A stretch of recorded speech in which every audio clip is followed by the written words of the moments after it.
Well, now let's speak to John Suarez, who's joining us live from Washington, D.C. He is the Executive Director of the Center for a Free Cuba. John, what do you make of all of this and these new heightened restrictions? Well, I think that we need to take into consideration that the tourist economy in Cuba is run by a conglomerate called the Armed Forces Business Enterprises Group, which in Spanish the acronym is GAESA. It's run by Raul Castro's son-in-law. So there's a direct relationship between tourism dollars, and the military. And it's not the Trump administration, but the OAS General Secretary Luis Almagro, who has described the Cubans as an occupying force in Venezuela. And many Venezuelans are very concerned by the presence of security and Cuban military and Cuban security in their country that has been undermining democracy and doing everything they can to stop President Guaido and supporting the usurper, Nicolas Maduro. And that's why these sanctions have been put in place to put pressure on the Cuban government to stop engaging in those actions in Venezuela and also in Nicaragua. But, John, Americans are the second largest group of visitors to Cuba, and some might say that restricting their interaction with Cubans could be counterproductive if you want to change attitudes. And it certainly doesn't support the growth of Cuba's private sector, which the U.S. has said is a priority. Well, the issue is that you're not supporting the private sector. What you're actually doing is supporting the Cuban military that runs 60% of the Cuban economy and controls the entire tourism business. Well, John, there's also people employed, presumably, within that economy, people who might lose their jobs if U.S. tourists stop coming.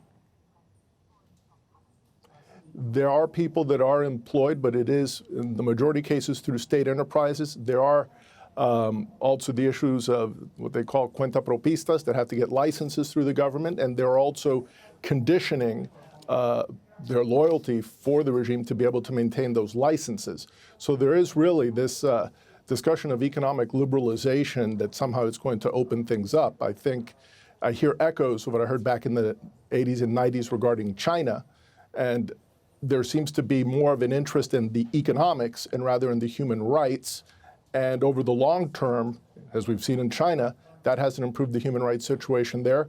In the case of Cuba during the Obama administration, we saw an uptick in repression. We saw increased numbers of arbitrary detentions, violence, murder of opposition leaders such as Osvaldo Payá Sardiñas, who was a prominent Cuban pro-Democrat who had organized petition drives through across the island. During the Obama administration, he was extrajudicially executed.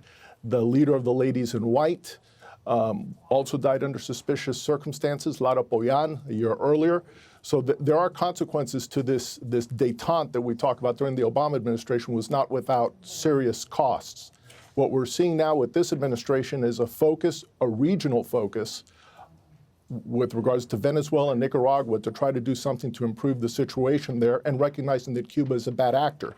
Let us recall, during the Obama administration in 2013, Cuba was caught trying to smuggle tons of weapons to North Korea, including ballistic missile technology, MiGs, in violation of international sanctions. And scarcely a formal complaint was made by the U.S., although the UN did investigate and found that Cuba was culpable and in violation of international sanctions.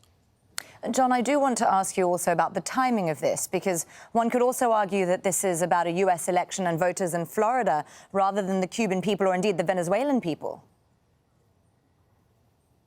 Well, I would say that the dynamics of what's taking place now in Venezuela with President Guaido and the Cubans taking a very proactive approach to try to preserve the Maduro dictatorship or regime in Venezuela, to me that indicates more the timing of trying to put pressure. We've seen news now that supposedly the Russians are pulling back a bit. There's also some efforts to negotiate and push the Chinese, and this, I believe, is part of that effort to open up Venezuela democratically. And to do that, you need to pressure the Cuban government, and what they understand are resources and hard currency. John Suarez there, the Executive Director of the Center for a Free Cuba. Thanks for your insights on Al Jazeera, John.